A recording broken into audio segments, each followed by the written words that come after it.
আসসালামু আলাইকুম ওয়া রাহমাতুল্লাহি তাআলা ওয়া বারাকাতুহু। প্রিয় দর্শক, তরিকার প্রতি ইউটিউব চ্যানেলের পক্ষ থেকে আপনাদেরকে জানাই আন্তরিক মোবারকবাদ। তো আজকের যে আলোচনার বিষয় সেটা হলো তাসাউফ কি শুধু দরবেশি? খুবই গুরুত্বপূর্ণ একটা ভিডিও। এই ভিডিওটি প্রথম থেকে শেষ পর্যন্ত দেখার অনুরোধ করছি। অনেকেই মনে করে যে তাসাউফটা শুধু দরবেশি। না, তাসাউফ শুধু দরবেশি নয়, বরং ইসলামের গভীরতম আত্মিক স্তর। ইসলামের একটা গভীরতম আত্মিক স্তর, আধ্যাত্মিক স্তরটাই হলো তাসাউফ। তাসাউফ মানে কি? আত্মশুদ্ধির পথ, নিজকে নিজে চেনার পথ, যেই পথে গেলে নিজেকে পরিশুদ্ধ করা যায় এবং আল্লাহর পরিচয় লাভ করা যায়, সেই পথটাই তাসাউফ। এখন অর্থাৎ মূল কথা আমরা বলতে পারি আত্মশুদ্ধি, অর্থাৎ আত্মার পরিশুদ্ধতার পথটাই হলো তাসাউফ, যেটা অন্তরের ইবাদত, কলবের ইবাদতের মাধ্যমে আল্লাহর সাথে যে একটা গভীর সম্পর্ক স্থাপন হয়, সেটাই হলো তাসাউফ। আর এটাই হলো প্রকৃত পথ, এটা মূল পথ। শরীয়ত, তরিকত, হাকিকত, মারফত, চারটা নির্যাসকে তাসাউফ বলে। তাসাউফে যারা অনুসরণ করে, তাসাউফের পথে যারা থাকে, তাদেরকে সুফি বলা হয়। সুফি অর্থাৎ তাসাউফকে অনুসরণে যারা থাকে, তাসাউফের পথে যারা যাত্রারত ব্যক্তি, তাসাউফের পথে যারা যাত্রারত ব্যক্তি, তাদেরকেই সুফি বলা হয়। তো এখন এই তাসাউফ সম্পর্কে কোরআনে অনেক ইঙ্গিত রয়েছে এবং অনেক আয়াতও রয়েছে। যেমন আল্লাহ কোরআনে সূরা শামসের 9 নং আয়াত আল্লাহ বলেন, কদ আফলাহা মান যাক্কাহা। আল্লাহ বলেন সেই ব্যক্তি আত্মশুদ্ধি সফলতা লাভ করেছে যে আত্মশুদ্ধি করেছে। আল্লাহ বলতেছেন সেই ব্যক্তি সফলতা লাভ করেছে যে আত্মশুদ্ধি করেছে। তাহলে আত্মশুদ্ধির পথটাই হলো সফলতা। তো এই আত্মশুদ্ধিটা হলো তাসাউফ। তাসাউফ মানে কি? আত্মশুদ্ধির পথ। আত্মশুদ্ধির পথটাই তাসাউফ বলে। তাহলে এখানে সুস্পষ্ট ঘোষণায় আছে, আল্লাহ বলছেন সফল কাম সেই ব্যক্তি যে আত্মশুদ্ধি করেছে। তাহলে আত্মশুদ্ধি মুক্তির পথ। যতক্ষণ আত্মশুদ্ধি না হবে, এই দেহশুদ্ধি করাতে কোনো লাভ নেই যদি আত্মশুদ্ধি না হয়। আমি উপর যে যতই সাজাই, যদি ভিতরটা আমি না সাজাইতে পারি, আত্মাটারে শুদ্ধি না করতে পারি, তাহলে উপর দিয়ে সাজানিতে কোনো লাভ নেই। তাই আত্মশুদ্ধি মুক্তির পথ, যেটা সূরা শামসের 9 নং আয়াত প্রমাণিত। এখন দরবেশি মানে শুধু জুব্বা পাগড়ি পরে, বা খানকায় এই দরবেশি নয়। যে আমরা অনেকে মনে করি যে জুব্বা, পায়জামা, পাঞ্জাবি, টুপি পরে, পাগড়ি পরে ঘুরলাম, 5 ওয়াক্ত নামাজ পড়লাম, খানকাতে বৈশা দরবেশি করলাম, এটাই কিন্তু তাসাউফ নয়। তাসাউফের একটি বাহ্যিক রূপ, একটা আত্মিক রূপ। তাসাউফের বাহ্যিক রূপ হলো দরবেশি, কিন্তু আত্মিক রূপ হলো কলবকে সংশোধন করা, অর্থাৎ আত্মশুদ্ধি করা। তাহলে দরবেশি শুধু জুব্বা পাগড়ির মধ্যেই, পায়জামা, পাঞ্জাবি, পাগড়ির মধ্যেই সীমাবদ্ধ নয়, বরং নির্জনে খানকায় বসে আত্মশুদ্ধি করার যে পথটা, সেটাই মূলত তাসাউফ।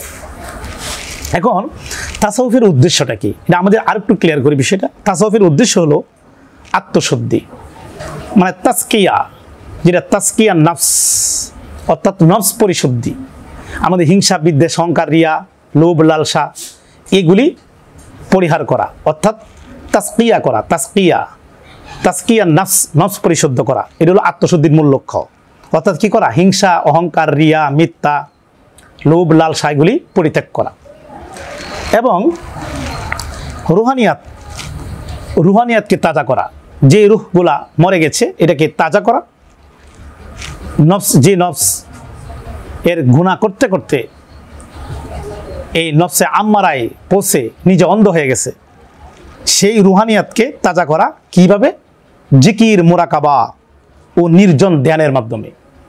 জিকির, বেশি বেশি জিকির করা, মুরাকাবা করা, এবং নির্জন ধ্যান ঠিক করে, একটা স্থান ঠিক করে নির্জন ধ্যান করে, জিকির, মুরাকাবা করে এই রুহানিয়াতকে তাজা করা, এই রুহানিয়াতকে আল্লাহমুখী করে দেওয়া।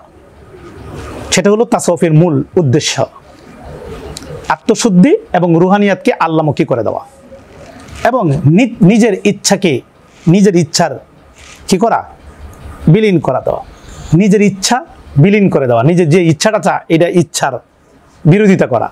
নিজের অনেক ইচ্ছা, দুনিয়াকে সাজাইতে চাই, দুনিয়ার মধ্যে এটার বিরোধিতা করা, অর্থাৎ নিজের ইচ্ছাকে বিরোধিতা করা। অর্থাৎ মানুষ দুনিয়ার মধ্যে হাবুডুবু গাইতেছে, দুনিয়ার মধ্যে এমন প্রেম সৃষ্টি করছে যে দুনিয়ারে ছেড়ে যেতে চায় না, কান্নাকাটি করে। এটা দুনিয়াতে থাকতে আমাদের কিছু ভালো করে চলার জন্য কিছু করতে হবে, কিন্তু মূল লক্ষ্য রাখতে হবে আমাদের জায়গা কিন্তু 3.5 হাত কবর, অর্থাৎ আল্লাহর সঙ্গে একটা প্রেমের সম্পর্ক স্থাপন করতে হবে। এটা হলো আমার আসল। তাই দুনিয়ার মধ্যে ডুবে গিয়ে আল্লাহ কি বলে যাওয়া, এটা তো কখনো নয়। এই জন্য কী করতে হবে, নিজের ইচ্ছাকে বিলীন করতে হবে।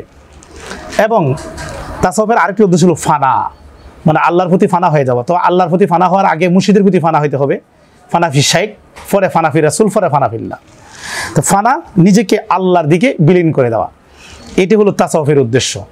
নিজেকে আল্লাহর দিকে দাবিত করা, আল্লাহর দিকে বিলীন করে দেওয়া, সেটা হলো মারিফতের এই তাসাউফের উদ্দেশ্য। তাসাউফের উদ্দেশ্য কয়টা? আত্মশুদ্ধি করা, তাজকিয়ান নফস, নফস পরিশুদ্ধ করা, রুহানিয়াত অর্থাৎ রুহটাকে জিকির মোরাকাবা ও নির্জন ধ্যানের মাধ্যমে আল্লাহমুখী করা এবং নিজের ইচ্ছাকে বিলীন করে দেওয়া, এবং ফানা অর্থাৎ নিজেকে আল্লাহর দিকে বিলীন করে দেওয়া, এটা হলো তাসাউফের উদ্দেশ্য। তো আজকে যে আমি বুঝাতে চেয়েছি যে তাসাউফ শুধু দরবেশই নয়, তাসাউফ হলো ইসলামের একটা গভীরতম আত্মিক স্তর, একটা আধ্যাত্মিক স্তর, সেটা হলো ইলমে তাসাউফ। তাসাউফে যারা আছে, তাসাউফের আমল যারা করছে, তাসাউফের মধ্যে থেকে যারা অগ্রসর হচ্ছে, তাদেরকে বলা হয় সুফি। আল্লাহ পাক আমাদেরকে প্রকৃত সুফি হিসাবে কবুল করুক, এবং এই তাসাউফের পথে থেকে নিজেকে সংশোধন করা, আত্মশুদ্ধি করা এবং এই পরিশুদ্ধতার পথে থাকার তৌফিক আল্লাহ দান করুক। আমিন আমিন। এখানে বিদায় করছি। ওয়াকির দাওয়ানা আনিল হামদুলিল্লাহি রাব্বিল আলামিন। আসসালামু আলাইকুম।